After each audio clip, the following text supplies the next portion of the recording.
ને વધુમાં વધુ શેર કરજો અને મારી આ યુટ્યુબ ચેનલને લાઇક અને સબસ્ક્રાઇબ કરવાનું ભૂલશો નહીં. મારા બધા વિડીયો હવે આ યુટ્યુબની અંદર આવવાના છે. આપણું આ જે ટીવી નામનું એક યુટ્યુબ ચાલુ કરેલું છે, તો આ બધા વિડીયો એની અંદર આવશે.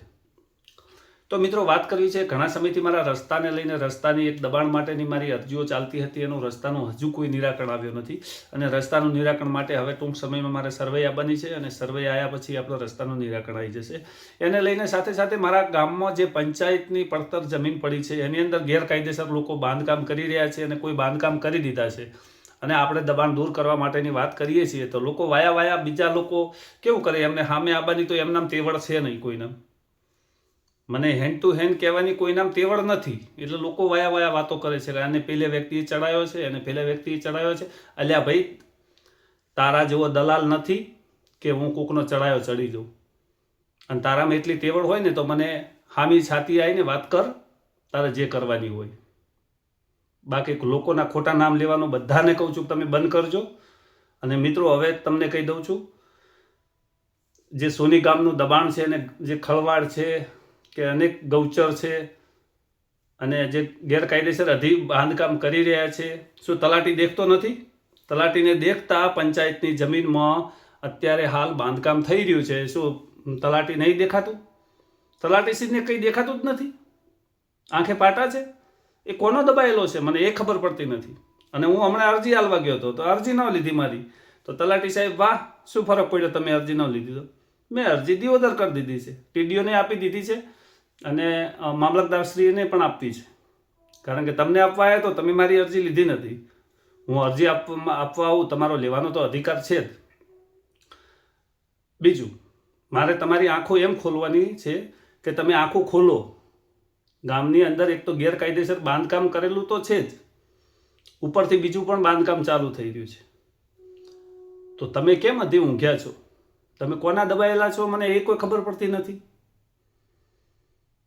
અને લોકો પાછી વાતો કરે છે, ભાઈ પેલા વ્યક્તિ એને ચડાયો છે ને એ તો આમ કરે છે. ભાઈ, મને કોઈ ચડાયો નથી. તમારામાં તેવડ હોય તો તમારી ઘોડ હું ફરીને વાતો નથી કરતો. તમારામાં તેવડ હોય તો સત્યના માર્ગે બધાય ચાલો,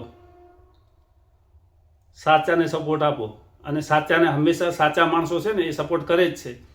બાકી ઘણા લોકો તો એવા છે તેલ સોપડવા જ આવે છે માલિશ કરવા માટે. માલિશ કરી અને પછી માલિશના બદલે શું કરે ખબર? દુખાવો કરીને જતા રહે. આવું કરતા હોય છે. ઘણા લોકો મને મળે છે, ઘણા લોકો મને વાહ કરે છે, ઘણા લોકોને પેટમાં બળતરા બીજી હોય અને વાહ કરતા હોય. કારણ કે હવે સાચું તો મને કહી શકતા નથી અને કહેવા જાય તો ભરાઈ પડે.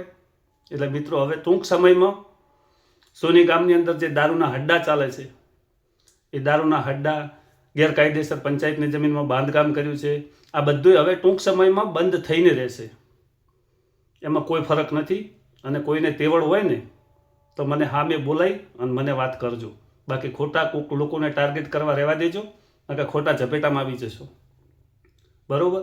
અને ગેરકાયદેસર બાંધકામ પડ્યું છે ને, અહીંયા જઈને કહી આવો કે તમે આ ખોટી જગ્યાએ બાંધકામ કર્યું છે. ભાઈ, કેમ કરો છો? તમને ખબર ના હોય તો એટલી તમારામાં તેવડ હોય તો એ તો કહો કે ભાઈ ત્યાં બાંધકામ જે કરી રહ્યો છે અત્યારે હાલ પંચાયતની જમીનમાં એ ખોટી જગ્યાએ તે કર્યું છે. તમે એટલા બધા સારા વ્યક્તિ હો ને સાચા હો તો ત્યાં જઈને કહી આવો ને. અને તમે લોકો એવું બોલો છો કે આ દબાણ દૂર થશે તો ગરીબોના માળા ફેદાઈ જશે. તો ગરીબોના માળા ફેદાઈ જશે તો તમે ગાયોના આડેથી તમે લઈ લીધું રાક્ષકો. જે ગાયોને ઘાસચારો ચરવા માટેની જમીન હતી ને એ રાક્ષકો તમે ખેડી કાઢી છે. એટલે કોઈ તમે સારો કામ તો કર્યું જ નથી. એટલે સ્વેચ્છાએ કહું છું, પ્રેમથી કહું છું, જેણે ગૌચર દબાયેલું છે એ પ્રેમથી છોડી મૂકજો. નકર બધાની હાલત ખરાબ કરવાનો છે, એમાં કોઈ ફરક નથી. જે ગામમાં ગામતળ દબાઈને બેઠા છે ને અને ગામને એકદમ રોડ ઉપર લાવી દીધું છે ને એમને કોઈને છોડવાનું નથી. કોઈ ફરક મને પડવાનો નહીં. બરોબર? કારણ કે મને તો અમે ગામમાં અમુક લોકો કહે છે કે ભાઈ તું તો 14 તે, તો હું તો હવે બધું કરીશ. બરોબર? એટલે બધાને કહું છું, હવે ચેતી જજો. ખોટી રીતે દબાણ કરવી બંધ કરજો. બાકી ઘોના પાપમાં પેપળો ન બળે એટલું વર રાખજો. કારણ કે ખોટું કરો છો તમે, ભોગવવાનું થશે બીજાને. એટલે મિત્રો, મહેરબાની કરીને કહું છું કે જેણે જે ગેરકાયદેસર બાંધકામ કર્યું છે ને ગેરકાયદેસર બાંધકામ કરી રહ્યા છે બરાબર, એમને બધાને કહું છું સ્વેચ્છાએ તમે છોડી મૂકજો. બાકી સમય તમારો બધાનો હવે ખરાબ આવવાની તૈયારી છે, એમાં કોઈ ફરક નથી. જય હિન્દ, જય ભારત.